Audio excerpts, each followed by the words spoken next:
So your child just slammed their door again, and your body, it's tensing up. You can feel the heat rising in your chest, and every cell in your body is screaming, no, please, not this again. But what if I told you that your child's emotional capacity, their ability to listen, has more to do with your emotional state than their emotional state? And that your emotional state, if you can get this right, if you can understand the number one emotional state you need to be in to increase cooperation and connection and growth, that you are going to be in good shape, and that it's not calm or control, but rather curiosity held by compassion. Today, we're going all in on the truth that will change so much for you with your parenting. You're going to walk away with real examples, real tools and reasons, and a whole lot of confidence that is going to make you want to show up with curiosity held by compassion, even in the messiest moments. And you're going to see how when you give this to your child, which is what they fundamentally need most, not food or water, but what they need more than anything is togetherness. And you're going to see that when that togetherness is felt, everything else follows into place. Everything else falls into place. So let's dive in. Welcome to the Connect Method Parenting Podcast, where correction is out, connection is in, and your kids want to listen to you. I'm Andy Martineau, creator of Connect Method Parenting, here to help you stay calm, confident, and connected no matter what. So parenting isn't just about fixing our kids. I know we all know that, but do we really know that? Do we really think about the fact that it's about seeing them? Most of us were raised to think parenting is about correcting them, giving them what they should and should not do. It's about being consistent with consequences. It's about teaching lessons through discipline. And that's what we've come to define as parenting. A lot of parents don't even question it. We're just going into the mode of, hey, I got to teach them a lesson. I got to give them a consequence. I got to help them know what to do. It's how this whole culture we live in has been taught to parent and really deal with other humans. Behavioralism seeped into everything in our culture, from sticker charts to timeouts to fixing it fast. But here's the truth. Connect Method Parenting and other developmental approaches and connective-based approaches are built on one very important fundamental truth, that a child's preeminent need is togetherness. And without it, nothing develops truly. Nothing truly develops. Not real maturity, not real responsibility, and not even real conscientiousness. Togetherness isn't a luxury. It's survival. And I really mean that. It's survival. And without it, our kids are not going to mature. They harden, they defend, they detach. But togetherness is to a child what oxygen is to a flame. Without it, the light dims, not out of defiance, but out of depletion. Grow the connection, and the rest is going to follow. We've been parenting like engineers, like designers, instructing and troubleshooting, but children aren't machines. They're living organisms. And like all living organisms, they don't grow because we force them to. They grow when the conditions are right. We can feel that in our own life. We don't grow when someone's forcing us or trying to control us or manipulate us or incentivize us to do something. We really grow when we decide we want to make choices that serve us. Now, learning theory, which is also known as behavioralism or behavior modification, asks this primary question: how do we get this child to behave in a certain way? And then we go on to use reinforcements and rewards and punishments, assuming kids are like blank slates to be programmed. But developmental theory asks a different question. I think a very powerful, important question. Who is this child becoming? And what do they need to grow into their full potential? Which I love that question so much. I don't have to mold them or sculpt them. I just get to create an environment where they can develop into their full potential. Still a tall order, but very different than thinking I have to control everything. From a developmental lens, we see behavior as a symptom instead of a problem like they do in behavioralism.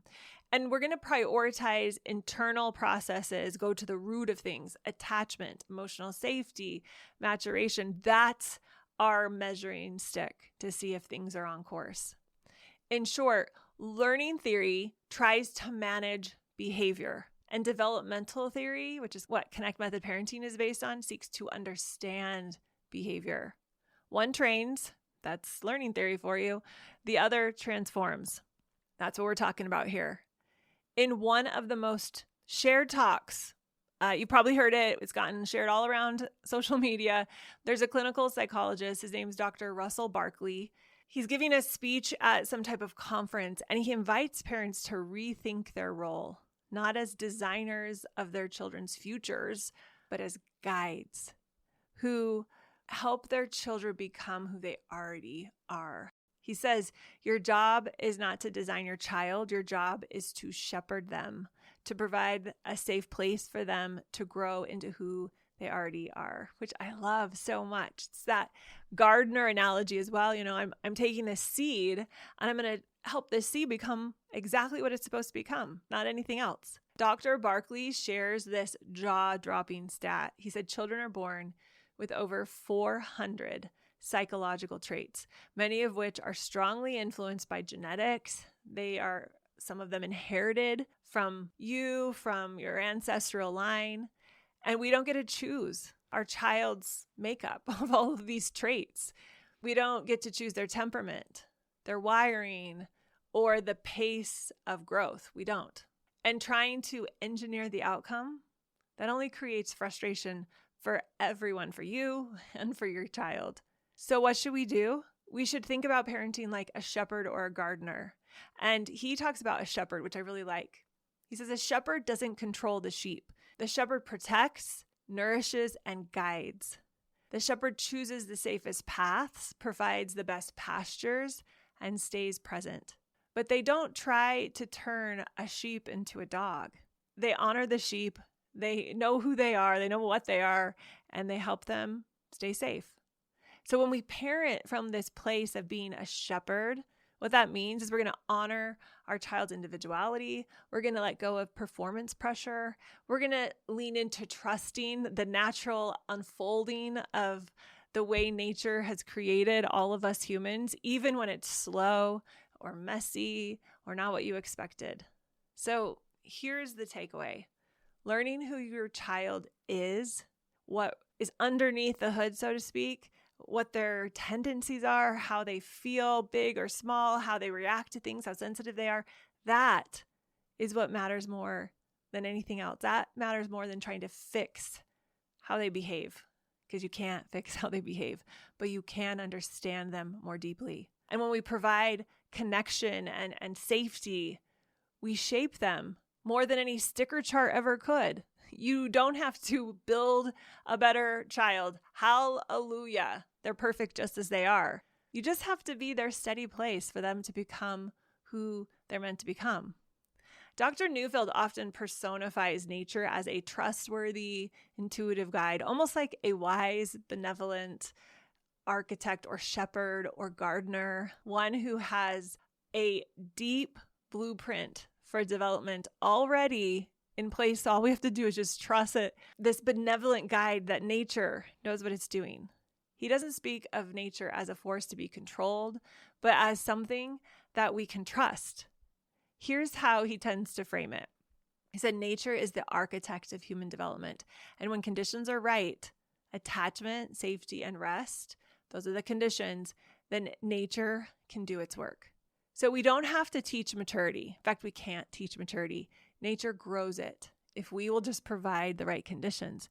Our job is to get out of the way, to stop interfering with control and coercion or premature expectations, and instead protect the natural unfolding. Nature also is always moving the child forward. When growth appears maybe to be stalled, it's not because nature forgot. It's because something is in the way, maybe insecurity, alarm, a lack of attachment. Something's in the way from it to continue to unfold. And Nature is almost, I like to think of it almost as this maternal figure, as this beautiful, intelligent force wired for life and growth and emotional integration. So if nature is this wise, intuitive shepherd of human development, our job isn't to build the child. I believe our job is to protect the conditions where growth can unfold. So we don't teach maturity. Nature grows it. We don't force development. We make room for it. And we don't need to fix a child. We just need to remove all the impediments and all the obstacles that are getting in the way of it unfolding on its own. Because when a child is attached and they feel safe and they're at rest, nature kicks in like clockwork. It's beautiful. Even when it looks messy or slow, you can trust that nature has never given up. It's just waiting for the space to do its job. She knows what she's doing, but you can't rush or pressure nature. You can't consequence a seed into blooming, and you can't bribe a tree into bearing fruit. And yet that's what we're constantly doing when we're parenting. We don't realize it, but that's what we're doing. We're panicking when our child isn't where they should be, instead of trusting the process and asking, what season are we in? And then what's needed here? Just like you don't yell at the soil, that's not going to make your seed sprout faster. You don't scold a child into maturity. You water the relationship, you pull up the weeds of judgment, and then we trust the timing. Because the fertilizer, the sun, the soil that our child needs to grow into a healthy version of themselves is togetherness, or you could also call it attachment. And this togetherness need for us to be connected to someone else in our life, to feel seen and heard, is more vital than food and water. It's not just important, it's primal.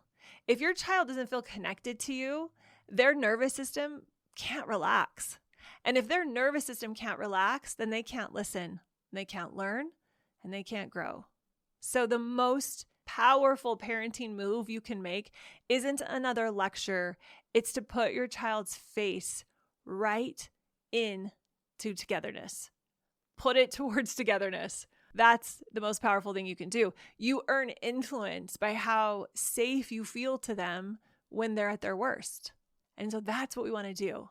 Now let's talk about why, in this context, now that I've set the foundation, why curiosity works, how it interrupts the loop, why we need curiosity, why I'm proposing that the number one emotion that you want to have as you're parenting that will lead to more connection is curiosity first and foremost. And I want that held by compassion. So I'm kind of sneaking in too, but we have to start with curiosity. We have to, because curiosity is a disruptor. It interrupts your old programming. It helps you pause the autopilot reactions that you inherited from behaviorist parenting frameworks out there, that knee-jerk correcting, bribes, the fear, all of that. Because curiosity says, I don't need to fix this. I need to understand this. It inserts itself between the stimulus and response and helps us pause for a minute so we can put the gear shift in neutral and say, wait, is this true? Is giving a consequence or sending this child to timeout actually the thing that's going to serve their highest good, help them become the biggest and best version of themselves? No, it's not. And so curiosity is one of the most important things that we need to start inserting into our parenting, to start questioning our defaults. Like, my part of me thinks I need to give a consequence. We might have that story in our head, and that's fine. Most of us do. And then curiosity comes in and says, but is that what's really needed here? What's really going on behind this behavior? I want to understand my child, not just try to fix it. I want to get to the root of what's going on, which in scientific language, they call it antecedent. I want to get to the beginning and figure out what started this chain reaction. Like, what's at the bottom of this? That's how we would deal with a fruit tree. We wouldn't start putting ointment on the apples. We would investigate what might be going wrong at the roots. Does this tree need sun? It's not getting enough. Maybe it needs more water, less water, more fertilizer, different kinds of fertilizer. We're going to the root of the problem.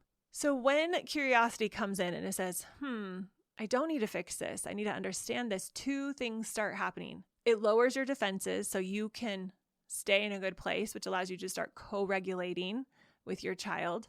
And in turn, it lowers their defenses so they can come back into connection. So they're not feeling triggered. You're not pulling the rope. and they're pulling the rope, and now you're in this tug of war. You're putting down your side of the tug of war rope and you're saying, okay, I'm not going to fight you. I'm not going to push back. I'm not going to judge. I'm here to understand you.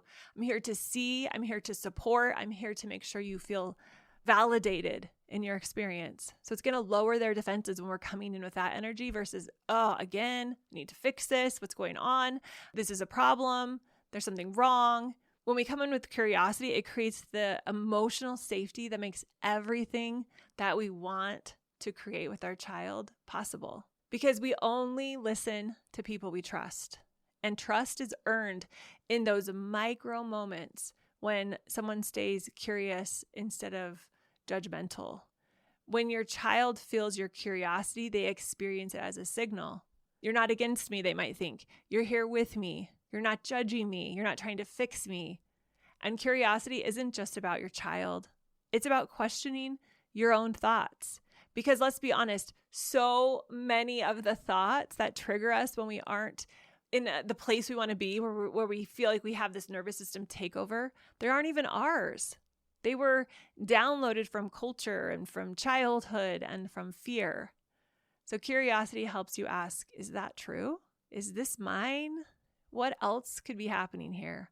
That's how you start to parent with awareness, not reaction. It's so life-changing. But let's be real. You're probably thinking, well, that's great. But sometimes curiosity feels about as accessible as finding a unicorn or the gold at the end of the rainbow. For example, maybe your immediate thought is, well, how am I going to get curious when my 4-year-old just hit their baby brother again and now the baby's screaming? Or my 12-year-old looked at me in the eye and lied about the missing money from your wallet. Or you're thinking, but what about when my teen has to be asked 17 times to take out the trash and they still don't do it? In those moments, here are your lifelines. I call it the pause, wonder, connect formula. So when they hit or hurt someone, you're going to pause and you're going to make sure everyone's safe. And then you're going to say, hey, I'm going to put my body between you two. I'm going to make sure you're safe. That's pausing. That's realizing I might not even know the whole story, even though it looks like this is the person who instigated this problem. I don't know what happened 2 minutes ago. Maybe the other person started it. So I'm just going to make sure everyone's safe. And then I'm going to wonder, I'm going to get curious, right? Something big happened inside of my child, inside of me, right? I'm going to be able to address my children like, hey, something big, there's a big emotion there. And your body is telling me that you need some help. You're really struggling. And then we're going to do the third step, connect. I'm not going anywhere. We're going to figure this out. I understand that you're really frustrated and it makes sense to me. But how about when they lie? It's a little trickier, you might be thinking. Well, let's go through the 3 steps. Pause. Okay. First, you're going to give yourself a minute to think about this. Maybe you need to remind yourself, okay, what is going on when a child lies? What is it with this particular child? What do they need right now? What might be happening for them? So you're going to pause and really think this through consciously.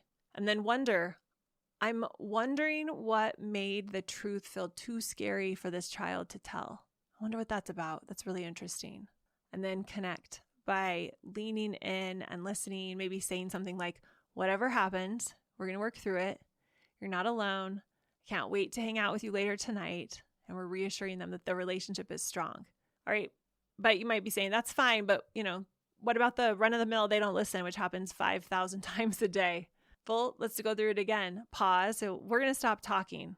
We're going to stop asking them over and over again. If we've asked twice and they haven't responded, something else is clearly interrupting them hearing our direction. So let's stop, get close, and establish a working relationship. So we're going to slow ourselves down and try to be present in the moment and then go into wonder. I notice that what I'm saying isn't landing. They're not hearing it.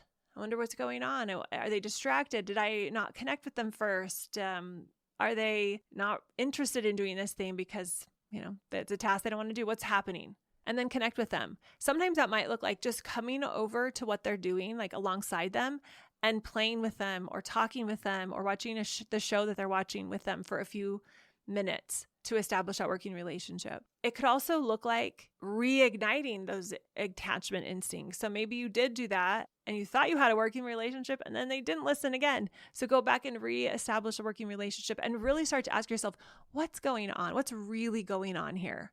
And you might think, oh, I forgot to come close. I need to come close. I need to activate those attachment instincts before we can move through this, before they can listen to me.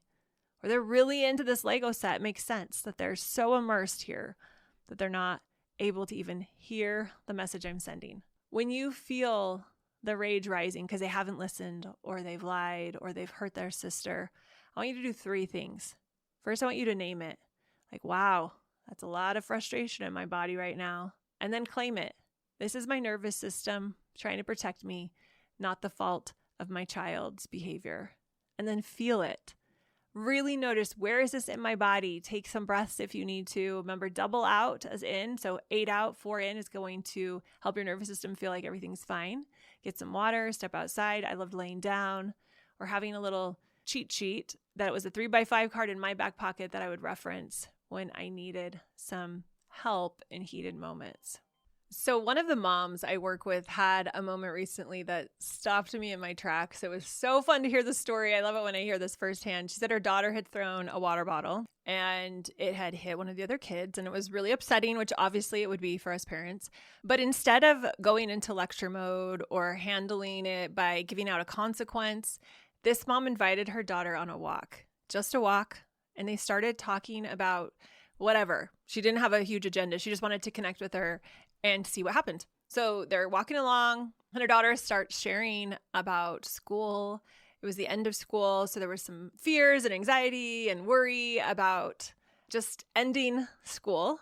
And then memories about last school year and some things that were coming up as they finished up the school year that happened last year that weren't so great that she was nervous about doing again. And then she talked about this incident that had happened on the playground where some older girls had come up on the playground and done something that was really upsetting to her. And then out of the blue, she said this. She said, when I threw that water bottle, I felt like I was acting like one of those older girls. She saw herself reenacting the pain, getting out the frustration that she hadn't fully processed. And this is often the case with our kids, especially younger kids, is they act out, they behave their emotions, and they process through movement and through role playing and through acting and through what sometimes can feel like a little disturbing in their behavior. Like, what? This isn't very nice. But it's because they're moving through something that was done to them that wasn't very nice.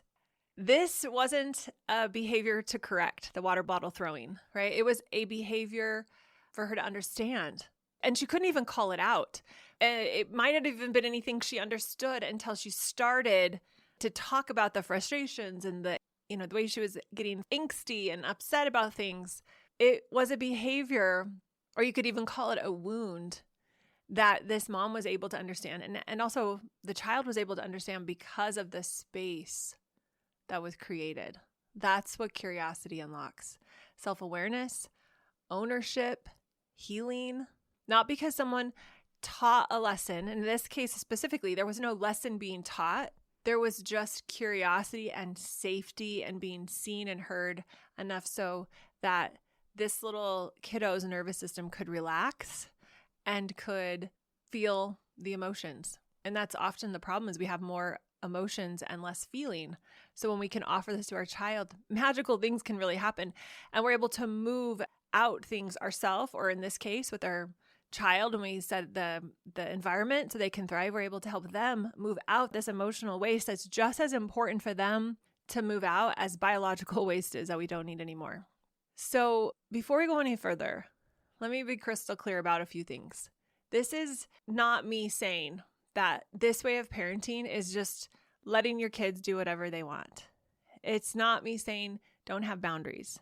It's not becoming a doormat or ignoring dangerous behavior. But what I am saying is that when we parent from a connective place, boundaries can be held with warmth. Limits can be set with curiosity. Safety can come first, and connection can always be there. You're able to help stop behavior while still wondering what it's about, especially if it's behavior that you're worried someone's going to get hurt. If the behavior continues, you can stop the behavior, but still offer warmth and compassion and still be problem solving to get to the root of it, because you know this isn't a behavior to fix, it's a behavior to understand. So you can really change from the inside out. Something can happen from the inside out. Think of it this way. The old way would be stop hitting your brother or you're in timeout. But the curious way is, I'm going to help you stop your hands from hitting your brother. Something big is happening. Let's figure it out. Or I'm going to figure it out. Or I'm the solution. I got this. I know that you're just struggling right now. Both ways stopped the hitting, but only one way built the relationship. And that's what's so different about this way of parenting. So curiosity gets you to the door, or maybe gets you in the door is a better way to say it. But compassion is what keeps you in the room. It's what helps you stay when things get loud, when things get messy, disrespectful, or downright confusing. Compassion can come alongside and say, I see how this is hard for you, and I'm not going anywhere. Compassion is what reminds you that emotional maturity happens in the emotional center of the brain, not the thinking center of the brain. Makes sense, actually, right? It's called the limbic system, not the prefrontal cortex, which is the learning or logical system. Kids don't grow up by learning a lesson. They grow up by feeling safe enough to feel their emotions, which then allows them to become more emotionally capable and mature and developing all the things that they need so that they can become resilient and handle this messy world. So the moment your body wants to pull away, to punish, I want you to pause, I want you to get curious, I want you to see if you can bring in some compassion and then get close. That's what changes the trajectory of everything. And recently I had another mom who's in CMP Mastery, which is our group inside of the program I teach, which is called the League of Extraordinarily Connected Parents. Once you've gone through Pivot, you can transition into CMP Mastery, where we take the same concepts and we dive even deeper on them and really internalize them and truly change the neurons and how they wire together and fire together so we can show up differently.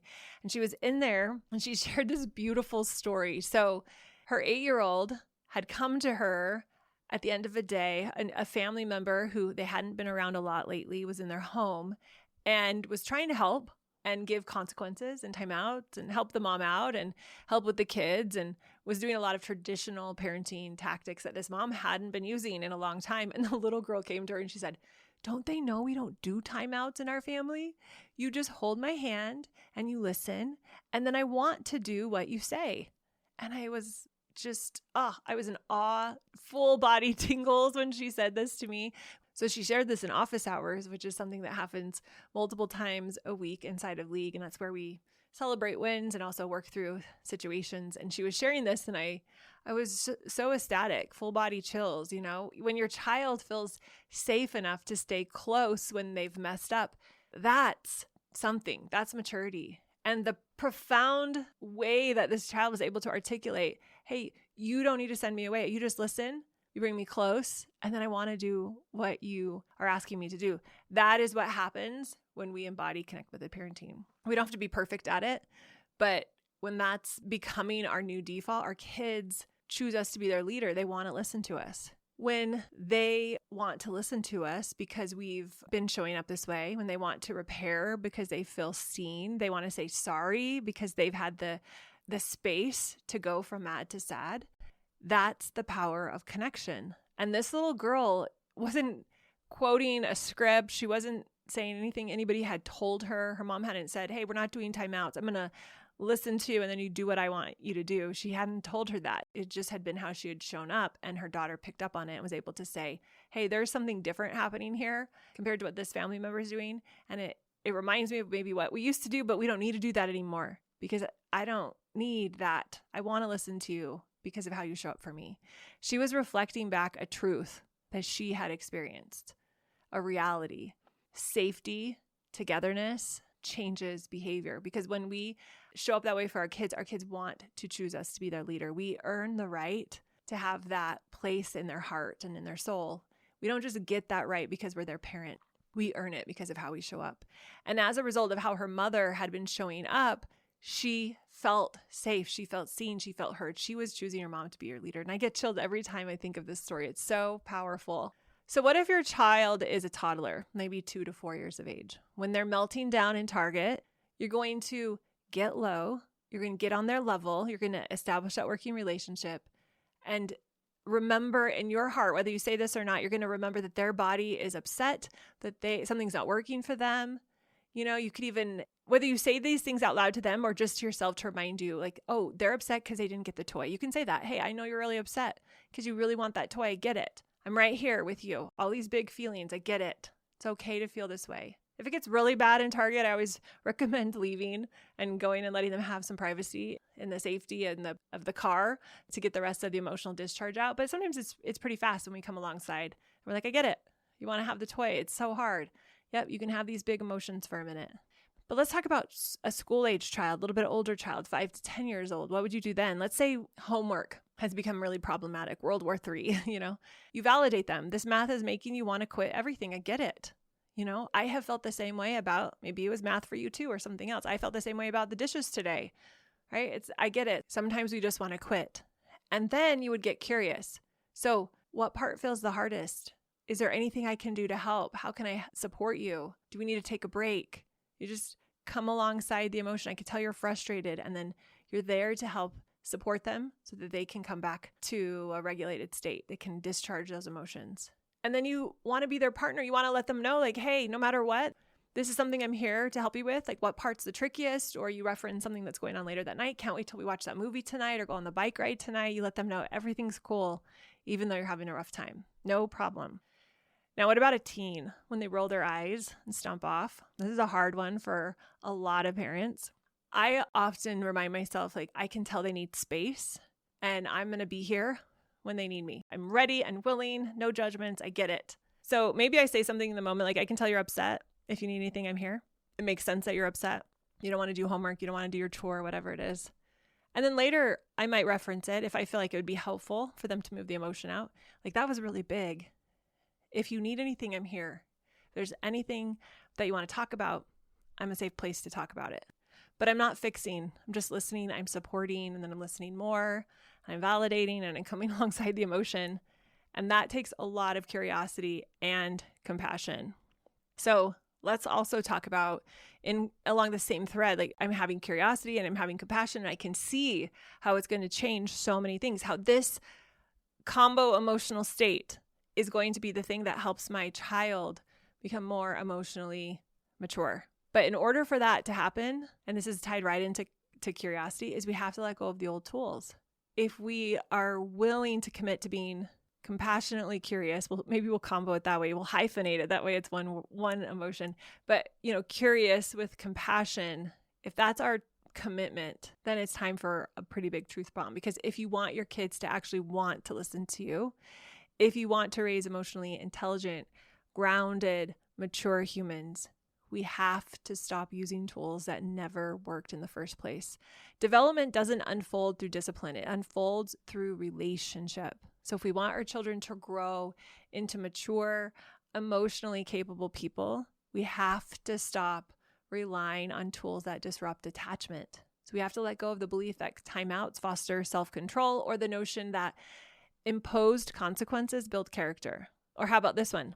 That compulsion that we have to teach a lesson through disconnection is ever going to teach the lesson or allow us to have more impact or influence. We have to let go of that. We have to let go of equating a child's behavior with who they are, that it means something about who they are, just means something's not working for them. And instead, we have to pick up our new tool belt, and first and foremost, the tool that we need to rely on more than any others is that togetherness is our child's primal need. It's as essential as oxygen. The understanding that attachment is the engine of growth and maturation is critical. We need to pick up that tool. Or how about this one? That behavior is a signal, not a definition of who they are. It doesn't mean anything about their character. It just tells me what's going on with their nervous system. And that relationships are containers for transformation.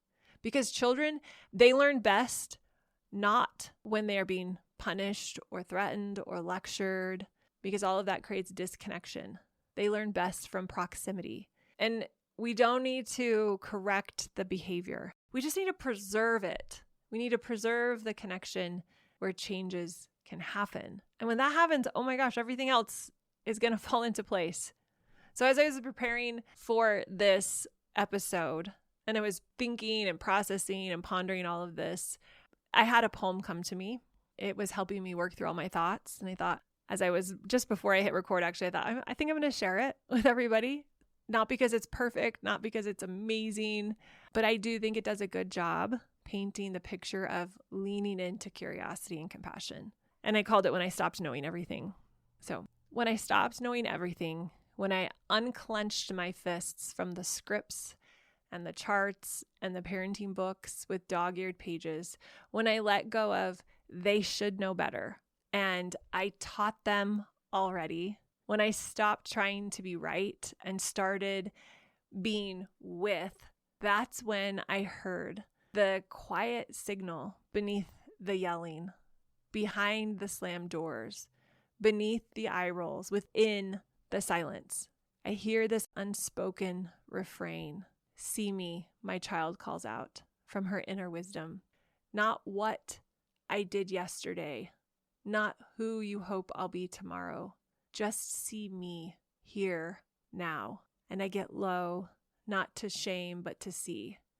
And I lean in, not to correct, but to understand.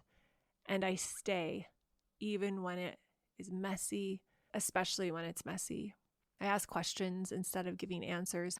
I offer presence instead of pressure. I give space instead of speeches. And slowly, like spring thaw, the roots deepen. Like breath returning, the storm softened. Not because I made it stop, but because I stopped trying to make it stop. I let curiosity lead, and I let compassion hold. And together, they turned my home into a place where we all could grow.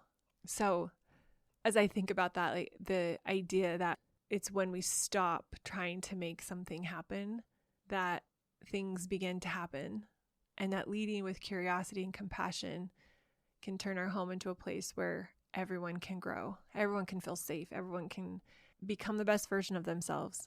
So I want to wrap this up by making this really real for you. So grab your journal or maybe your notes app and your phone, and I want you to write down the answers. You'll have to pause and write these down if you want to do them right now, or write down the questions and then you can come back and write the answers later. But I want you to spend a few minutes answering these questions. So here's the first question. When do I feel the urge to fix instead of understand?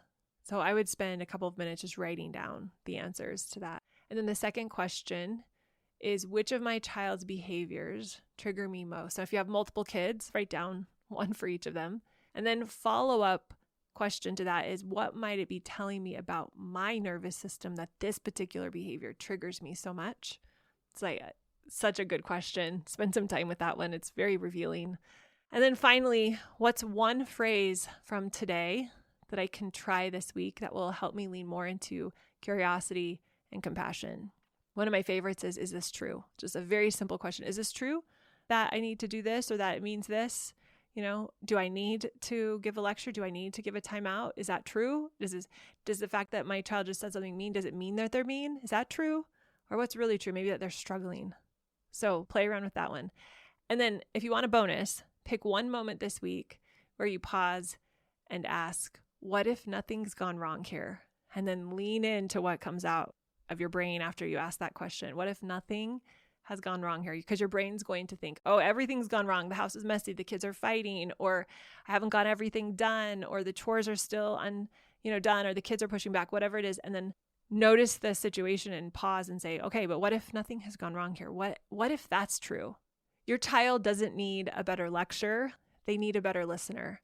They don't need a firmer consequence. They need a stronger connection. And they don't need a parent who always knows what to do. They need a parent who knows how to stay. Maturity isn't taught. It's grown and happens in safe places, not under pressure. Nature doesn't need your control. She needs your trust. So be the gardener. Let curiosity interrupt the cycle. Let compassion close the gap, and let trust anchor your responses. All right, that's what I have for you today. If this episode resonated with you, be sure to share it with some other parent that might also enjoy learning about the number one emotional state that will get your kids to want to listen to you. If you want the poem that I wrote, I've shared it inside of my group and they really enjoyed it. So I thought, if you want it, I'll put it in the show notes, or maybe put a link where you can grab it. Probably will have to do that because it'll be too long. And just remember, you're not failing when it's hard. You're not broken when you yell. You're a human. You're a human raising humans in a culture that forgot how powerful connection really is. Because you're already enough. Your love is already enough. And tomorrow, thank goodness, but you get to try again. Because you're not just raising kids, you're tending a garden. And you're doing it beautifully. One little seed at a time, one day at a time. We just need to continue to move forward. It's about progress, not perfection. So I will see you guys all next week. Until then, just know that I love you all. Go connect with yourself. Go connect with your kids a little bit more today. And if you want help diving into implementing Connect Method Parenting, I'll put some links in the show notes that you can use to find out what we're currently offering right now to support parents as they implement Connect Method Parenting. You can always just go to connectmethodparenting.com. That usually will give you an idea of what we're creating, or over on Instagram. I keep it updated as well. All right, you all. Until next time, have an amazing life. Ciao.